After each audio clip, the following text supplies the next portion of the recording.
this time we're looking at factorizing, which can feel quite difficult at times. And the important thing to note is that it's okay not to get it right the first time. The most essential part of this is that you're checking. You must check, because we're all going to get it wrong the first time, okay? Especially with ones like this.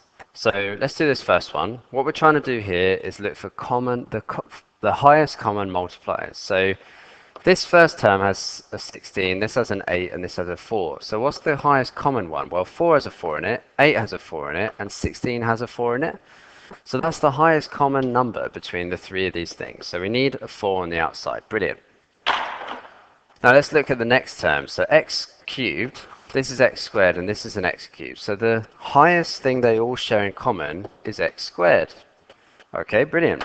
The next one is y squared, y squared, y squared. So they've all got a y squared in it. So y squared is the most common, is the highest thing they have in common. Next one we've got our z.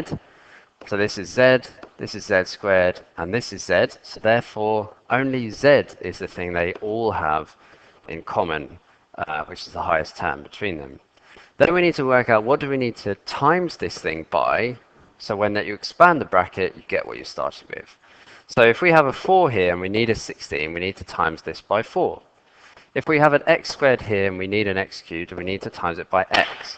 If we have a y squared and we have y squared, then we don't need to times it by anything, we just times it by 1. And this has a z and this has a z, so there's no need to change that either. Next, so that one, we're sorted. Next one, this one has a minus here, so we need a minus here, because we're timesing by a positive here. So if we have a 4, and we want 8, we need to times it by 2. If we have x squared and we want x squared, we need to times it by 1. If we have y squared, we have y squared, no change. If we have z and we want z squared, we need to times it by z. Next, because that's all sorted, plus, because that's a plus. Now we've got 4. If we want a 4, if we have a 4 and we want a 4, we times it by 1, so no change. If we have x squared and we want x cubed, we need to times it by x. If we have y squared and we want y squared, no difference. And we have a z and we want a z, no difference. So we never leave an answer as it is, we check it by multiplying out. That's the difference between you and the next person. So 4x squared, y squared, z times 4x is the same as 16x cubed, y squared, z minus, because we're timesing by this next one.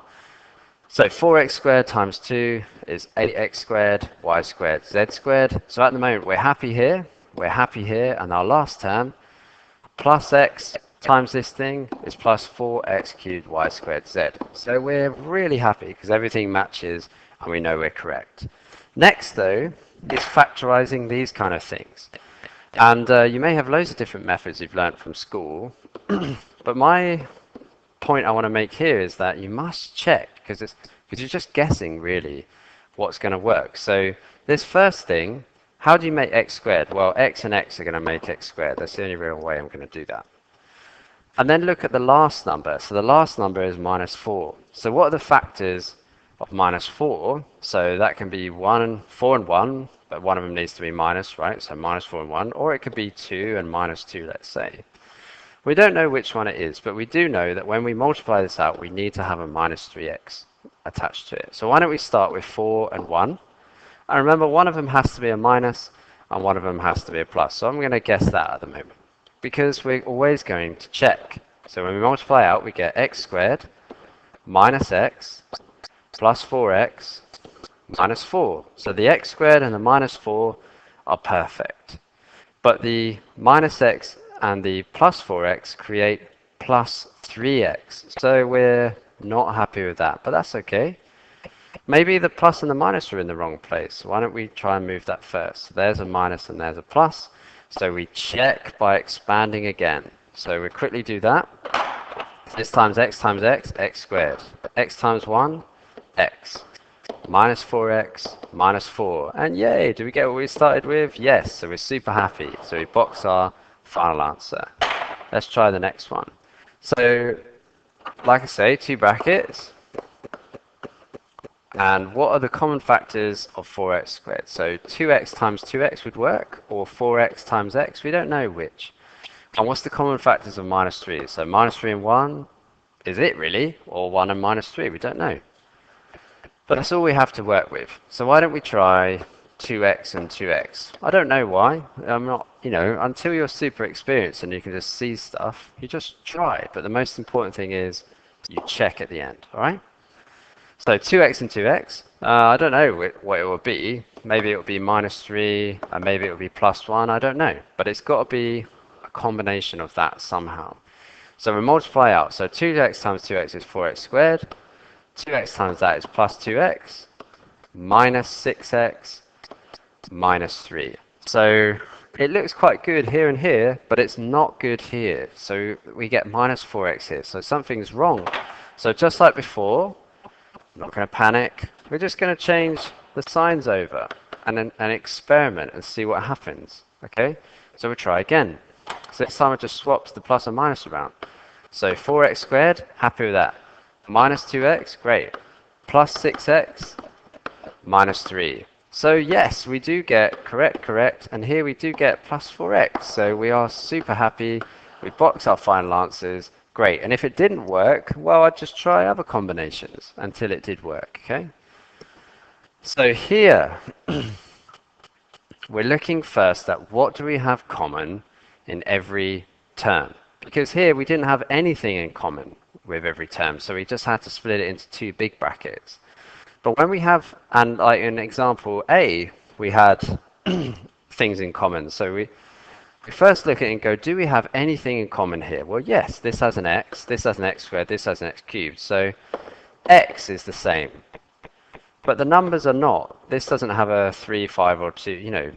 There's nothing we can do with those numbers. So we take out the factor of x first. So what do I need to times x by to get 3x cubed? Well, that's 3x squared. What do I need to times x by to get 5x squared? Well, that's plus 5x. And then what do I need to times x by to get -2x? So that's -2. So that x is on the outside. And now we've got a very similar situation to B and C. So how do we do this? Well, we know that 3 and 1 are the only ways, well, 3x and x, sorry, are the only ways to generate 3x squared. So one of them's got to be a 3x and one of them's got to be x. And how do I get -2? Well, that's -2 times 1 or 1 times -2. We don't know. But remember what we're going to do? That's right, we're going to check. So why don't we try the -2 and why don't we try the +1 there? I don't know. Let's see. Okay. So we get 3x squared. We get +3x, we get -2x, and -2. Is that what we started with? No, we want this to be +5x, not +x. So no, we're not happy yet. But that's okay. What are we going to do? Well, we could change the signs over. Would that help us at all? Let's have a look. So we're going to check again. So if we do that, we get 3x squared, -3x plus 2x minus 2. Does that help us? No, it doesn't.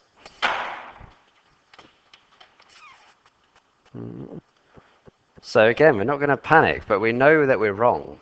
So what can we do? I've changed the signs around, but I haven't changed the numbers around. So why don't we try that? So this time we put a 2 there and a 1. Now, notice I am kind of doing, all I've done every time is like trial and error.